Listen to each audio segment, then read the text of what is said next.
ఆ టైంకి అలా మాట్లాడేసుకోవడం అంతే. మీ కంటిన్యూగా మీ మీ షెడ్యూల్ ఉండి మీ కాల్ షీట్లు ఉండి ఒక వారం రోజులు, ఎనిమిదో రోజు ప్రభాస్ సీన్ గనుక లేకపోతే సెట్‌లో ఇబ్బంది పడేవాళ్ళంట అంతా? డైరెక్టర్స్. హానెస్ట్‌లీ స్పీకింగ్ 13 రోజులు క్యారెక్టర్లు 20 రోజులు అయిపోయాయి. ఈ స ఇందులో లేడు కదా సార్ పెట్టండివా రమ్మన్నాడు షూటింగ్ రమ్మనండి అనేసి ఇట్లాగే నాకు హరిశంకర్ గారు అయితే అసలు గబ్బర్ సింగ్ అంతా నాకు అన్ని రోజులు డేట్స్ లేవు. ఓకే. ఆయన కావాలని పెట్టేవారు. పైగా ఒక ఇంప్రెషన్ నా మీద. అదే. వాళ్ళు దయ అనుకోవాలి నాకు. అంటే బాగా హరీష్ శంకర్‌ని బాగా మీరు ఎంటర్‌టైన్ చేసేవాళ్ళనమాట మీ కబుర్లతోటి. ఆయన pretty వాళ్ళు స్ట్రెస్‌లో ఉంటారు సార్. డైరెక్టర్స్ అంటే మనం అనుకుంటాం కానీ పేరు వచ్చిన తర్వాత మనం ఓకే. పేరు రాకుండా కష్టపడే వాళ్ళని రోజు చూస్తాను. వాళ్ళ డ్రీమ్స్ కానీ వాళ్ళు పడే కష్టం కానీ వాళ్ళు చూస్తుంటే మనకి ఎంతో కొంత రాముడికి ఉడత సహాయంలాగా మన వరకు మనం వచ్చినందుకు సరదాగా వాళ్ళని నవ్వించగలిగితే వాళ్ళని ఎంటర్టైన్ చేయగలిగితే వాళ్ళు బాగుంటే ఒక 10 మందికి 100 మందికి పని వస్తుంది కదా అనే కాన్సెప్ట్ అంతే. సినిమా ఏదన్నా హిట్ అయిందంటే ఎక్కువ శాతం హీరోలు కొట్టేస్తారు క్రెడిట్. సినిమా ఫ్లాప్ అయితే మాత్రం డైరెక్టర్ మీద పెడతారు కదా. సో అలాంటి ఒక క్రిటికల్ పొజిషన్ అది అంతే డైరెక్షన్ అనేది. అంతే సార్. సో మీకు బాగా క్లోజ్ అయినటువంటి డైరెక్టర్స్ ఎవరు హరీష్ కాకుండా? నాకు చాలామంది క్లోజ్ అవుతుంది. ఇప్పుడు పరశురామ్ గారు, బుజ్జి గారు అండ్ ఫస్ట్ ఇంకా రాజమౌళి గారు అయితే ఇంకా బాగా క్లోజ్. తర్వాత ఆయన స్టేజ్ మారిపోయింది. వి వినాయక్ గారు ఇంకందరూ కరుణాకరన్ గారు ఇంకందరు డైరెక్టర్స్ బాగా క్లోజ్. అంటే నేను నా లిమిట్ వరకు నేను ఉంటాను సార్. అంటే తర్వాత ఇంకా మళ్ళీ చాలా పర్సనల్ థింగ్స్లోకి వెళ్ళిపోయి మనం ఏదో ఇదైపోతున్నాం అని వాళ్ళకి అది ఉండదు. ఆ సెట్ వరకు వాళ్ళ మూడు వాళ్ళ టైము వాళ్ళు మన మీద పెట్టే అటెన్షన్ బట్టి మనం మూవ్ అవుతాం. వినాయక్ కూడా బాగా ఎంజాయ్ చేసేవాడు మేము మీ కంపెనీని. వినాయక్ గారు అయితే అసలు మేము యోగి టైంలో అసలు ఎంజాయ్డ్ లైక్ ఎనీథింగ్. అసలు మామూలుగా ఎంజాయ్ చేసేవాళ్ళం కాదు. అసలు యోగి షూటింగ్ అప్పుడు మేము ఇద్దరమే ఖాళీగా ఉండేవాళ్ళం. ఆయన షార్ట్లో ఉండేవాడు, నయనతార షార్ట్లో ఉండేది, యూనిట్ అంతా వర్క్లో ఉండేది. వినాయక్ గారు ఆయన డైరెక్టర్ డాన్స్ మాస్టర్ ఉంటాడు, సాంగ్ అవుతుంది. సో ఆయన నేను కెమెరా ముందు కూర్చొని మాట్లాడుకున్నాను. మన ఇద్దరం ఖాళీగా ఉన్నాం సీన్ ఎక్కడ అనేవారు. అదే సార్ ఏదో అక్కడే సాంగ్ జరుగుతూ ఉంటుంది, మన పని ఏం లేదు, ఏదో ఒకటి జరుగుతూ ఉంటే ఇప్పుడు ఫుడ్ ఇక్కడ సరిపోవట్లేదు, లొకేషన్ చాలా దూరంగా ఉంది, కేఎఫ్సీకి వెళ్ళి అందరికి ఫుడ్ తెస్తే సరిపోద్దని ప్రొడ్యూసర్ అంటే పోనీ ఆ పనైనా చేద్దాం పదా మనం వెళ్ళి తెచ్చేద్దాం అంటే ఇద్దరం కలిసి వెళ్ళి ఫుడ్ తీసుకొచ్చి యూనిట్కి పెట్టి అది కూడా జరిగింది లిటరల్గా. అస్సలు వినాయక్ గారు అసలు మామూలు ఎక్స్పీరియన్సెస్ కాదు మాకు అస్సలు. ఇంకా ఆయన ఈవినింగ్ 6:30, 7కి ఆయన మాట్లాడడం మొదలెడితే అసలు ఆ పేరులోని ఆయన ఉచ్చారణలోని ఉన్న ప్రేమ.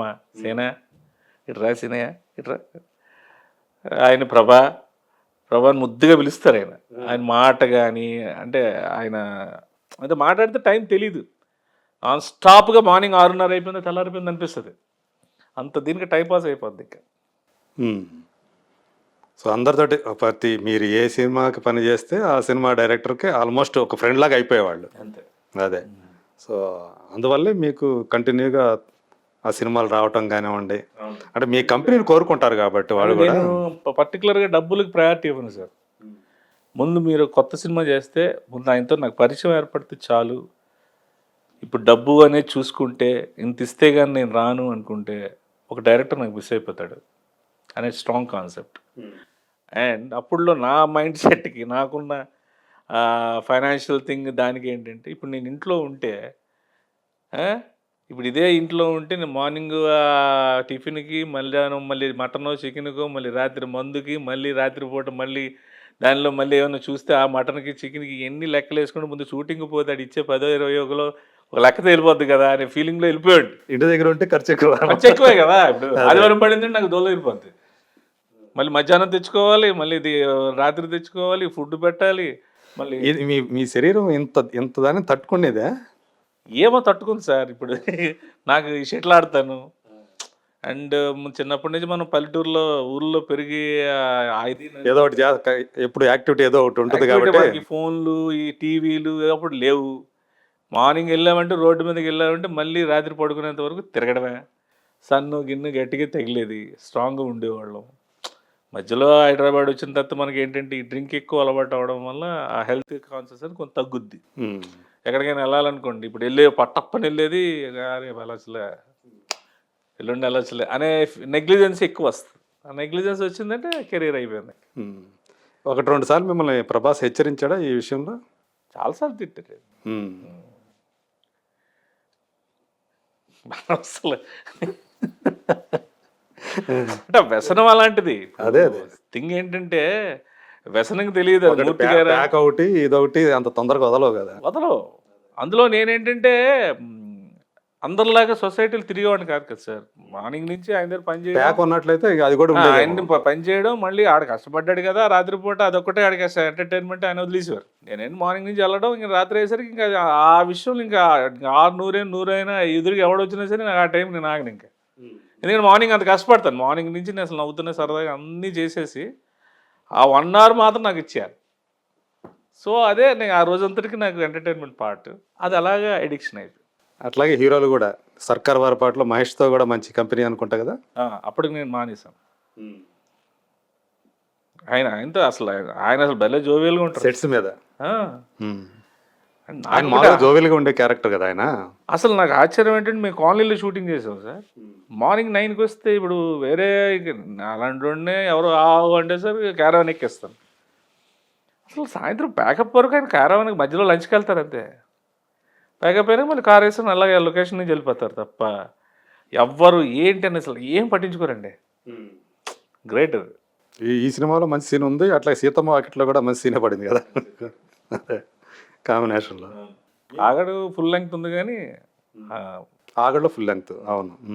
ఏ హీరోతో ప్రభాస్ తర్వాత అంటే మీకు ప్రభాస్ అంటే 10 ఏళ్ళు ఆయనతోటే ఉన్నారు కాబట్టి ప్రభాస్ కూడా మీ కంపెనీని అంతే బాగా ఎంజాయ్ చేశాడు కాబట్టి అంతకాలం ట్రావెల్ చేశారు అనుకుంటున్నాను. అవునవును. ఎక్కడో వైజాగ్ సత్యానంద్ గారి దగ్గర కుదిరినటువంటి లింక్ అది. సో ప్రభాస్ తోటి అంటే మీరు చాలాసార్లు చెప్పుంటారు అనుకోండి, ఏ విషయంలో ప్రభాస్ మీకు సలహా ఇచ్చారు? ఆయన సలహా ఎవరండి? ఫస్ట్ ఆఫ్ ఆల్ ఏంటంటే నీది నువ్వు తెలుసుకో అంటారు.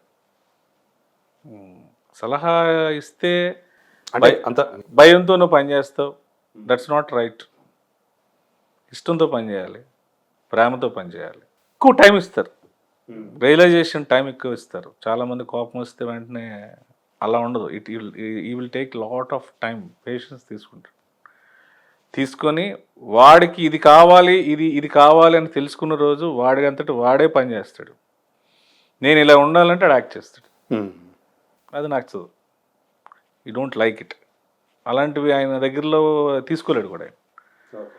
సో మనకి కూడా ఆయన టెండెన్సీ తెలుసు, మూడ్ తెలుసు కాబట్టి ఇది ఆయనకు నచ్చట్లేదు, సో మనం అలవాటు మార్చుకోవాలి, సో ఈ విధంగా ఆయనకి ఇచ్చేయాలి అనేది మనం తెలుసుకున్నప్పుడు బోత్ సైడ్స్ నుంచి ప్రాబ్లం ఉండదు. మీరు ఆయనతో కలిసి ఉన్న 10 ఏళ్ళు, ఆయన దగ్గర ఉన్న 10 ఏళ్ళు మీ ఇద్దరు అంత దగ్గరగా ఉండటం, మీరు ప్రభాస్కి ఆయన స్టార్గా ఎదిగిన తర్వాత కూడా మీరు ఆయన దగ్గర ఉండటం వల్ల కొంతమందికి గిట్టలేదని అది డెఫినెట్గా ఉంటుంది సార్. బాగా పిల్లలతో క్లోజ్ అయితే అమ్మాయి ఒప్పుకోదు. కాగా నేను ఇంత పెంచాను, ఆడికి ఇన్ని చేశాను వచ్చింది అర్థం, ఇంకా ఆడి ఇష్టం, ఆడు తల్లినే మర్చిపోయాడు, ఆడి కేటికి పుత్తడే గుర్తులేదు, అది లేదు ఇది అంటాం. అది కామన్ థింగ్ సార్. అవి నేను పట్టించుకునే స్టేజ్ నాది కాదు అసలు. ఆయన అసలు అంటే ఎప్పుడైనా ఎవరైనా చెప్పుడు మాటలు విని కానీ ఇంకో రకంగా కానీ మీ మీద ప్రభాస్ కోపడ్డ సందర్భం? అది నాకైతే తెలియదు, మీకు తెలిస్తే నాకు తెలియదు, కానీ నాకు ఎప్పుడు అలా లేదు. అంటే చెప్పేవాళ్ళు ఉంటారు కదా. ఉంటారు, డెఫినెట్గా ఉంటారు, వినాలి కదా మనం ఫస్ట్. మీ దృష్టికి అయితే ఎప్పుడు రాలేదు? నాకు అలాగే మాకు ఎప్పుడు లేదు. మాది ఫెయిర్ రిలేషన్ అండి. Nothing contract based. ఇక్కడ ఏంటంటే ఇది ఇలా ఉంటే ఇలా ఉండాలి, ఇలా ఉంటే ఇలా ఉండాలి అనేది కాదు. అదొక నది ప్రవాహం అనేది ఒకసారి గంగా యమున నది ఎక్కడో స్టార్ట్ అయ్యి అలా దాటి దాటి దాటి దాటి వెళ్ళిపోయింది అన్నట్టుగా వెళ్ళిపోవడం తప్ప పర్టికులర్ మా ఏరియాకి రా అమ్మా, నువ్వు ఇక్కడి నుంచి ఉండమ్మా, ఇది మన తాలూకు వాళ్ళది, ఇది మన జిల్లా వాళ్ళది, ఇది లేదు. ఈ కండిషన్స్ నామ్స్ మాకు లేవు, అది ఎప్పటికీ లేవు, ఇప్పటికీ రావు. ఎందుకంటే నాకు సిస్టమ్ తెలియదు. అదే అంటే ఎప్పుడు మీకు ఇంకా చాలు అనిపించింది? అంటే మీరు వదులుకున్నారా లేకపోతే ఆయన? వదులుకోవడం అంటే వదులుకోవడం కాదు సార్. ఇప్పుడు నేను వరుసగా సినిమా షూటింగ్లో ఎక్కడ ఉంటాను. ఆయన వర్క్స్ ఇప్పుడు మీరు వస్తున్నారు, రేపు మార్నింగ్ 10:30కి మూర్తిగారితో మీటింగ్ ఉందని అంటారు. నేను అప్పుడు ఏం చేయాలి? నేను పలానా దగ్గర ఉన్నాను, ఇక వెంకటరావు వెళ్ళి వచ్చారు, మూర్తి గారు వస్తారు, కలిసి వస్తే ఒకసారి అని నేను చెప్పలేను కదా. So that is the communication between these two. అది కొంచెం కాంప్లికేషన్ అవుతున్నప్పుడు దెన్ ఐ డిసైడ్ నేను చేసుకొని వచ్చేస్తాను, షూటింగ్లు ఎక్కువ ఉన్నాయి, కొన్నాళ్ళు నేను ఇది కూడా చూసుకొని వస్తానంట. నీకు ఇంట్రెస్ట్ ఉంది కదరా, సత్యానంద్ గారి దగ్గర ట్రైనింగ్ అయినా కదా, నువ్వు యాక్టర్ అవుదామని వచ్చావు కదా ఇక్కడికి, చెయ్యి చూసుకో, నీకు ఎంత బాగుంటుంది, మీకు మరీ నచ్చకపోతే నువ్వు నా దగ్గర, నేను ఎక్కడికి వెళ్తానని ఆయన. Okay, that is the thing, మ్యూచువల్గా అంతే తప్ప ఎవరో ఏ టైంలో అది జరిగింది? మిర్చి తర్వాత. మీరు లాస్ట్ సినిమా చేసింది కూడా మిర్చి తర్వాత, మిర్చి ప్యారలల్గా షూటింగ్ జరిగింది నా గబ్బర్ సింగ్ రిలీజ్ అయినాక I very busy. Okay, so అవుట్డోర్లు అటు ఇటు తిరగడాలు ఇవన్నీ మాకు ఆర్టిస్ట్గా ఉంటాయి కాబట్టి అవన్నీ మనం చేయాలి. ప్రభాస్ దగ్గర ఉన్న కాలంలో మీరు సినిమా ఛాన్సులు కోల్పోవటం అట్లా జరిగింది? చాలా కోల్పోయాను, చాలా. సో ఈయన దగ్గర టైం ఇక్కడ ఉంచాలి కాబట్టి ఈయన కోసం చాలా కేటాయించాలి కాబట్టి కోల్పోతాం కదా, ఇటు అటు ఉంటాయి సార్. లేకపోతే ఈ పాటికి ఇంకా ఆల్మోస్ట్ అక్కడతో ఆరెండిటితో వెళ్ళిపోయేవాడిని, వెనక్కి ఇన్ని సినిమాలు చేసేవాడిని కాదు, అదంతా నాకు తెలుసు. సో ఆ తర్వాత కూడా మీ ఇద్దరి మధ్య రిలేషన్ అనేది ఎలా ఉంది? ఎప్పటికీ ఉంటుంది. ఇప్పుడు మేము స్టార్ట్ చేసింది ఇలా చేస్తే ఇలాగ అవుతావు, అలా చేస్తే ఇలాగ అవుతావు అనే రిలేషన్ కాదు అది, ఆయనతో పాటు వెళ్ళిపోవడమే. అంటే ఆయన ఫ్యామిలీలో ఒక మెంబర్ లాగే ఉండేదే ఇప్పటికీ కూడా ఉంది అది. అప్పుడంటే ఆల్మోస్ట్ వాళ్ళ ఫ్యామిలీ మెంబర్ లానే ఉండేవాడు కదా. ఈవెన్ కృష్ణరాజు గారు కూడా మిమ్మల్ని అలాగే ట్రీట్ చేశారు అనుకుంటా. ఆ ఫ్యామిలీ ఇంక అందరు అంతేనండి. ఆయన మనిషి అంటే ఫ్యామిలీ అందరూ కూడా ఆయన మనిషిలాగా చూస్తారు. ఇప్పుడు ఆయన దగ్గర పనిచేసిన కొత్తగా వచ్చిన అసిస్టెంట్ అంటే వాడికి ఇవ్వాల్సిన గౌరవం వాళ్ళకి అలాగే అందరూ ఫ్యామిలీస్ అందరూ వాళ్ళకి అది ఆ కల్చర్ ఉంది. సో కృష్ణరాజు గారు వెళ్ళిపోవటం అనేది ఆ ఫ్యామిలీకి పెద్ద దెబ్బ కదా. మీకు మీరు పర్సనల్గా కృష్ణరాజు గారితో ఏమన్నా ర్యాపో ఉందా, ఏమన్నా జ్ఞాపకాలు ఉన్నాయా కృష్ణరాజు గారితో? ఆయనతో ఎప్పుడు కూడా వచ్చినా నాకు మంత్రి అనేవారు. మంత్రి ఆయన కొడుకేమో రాజు.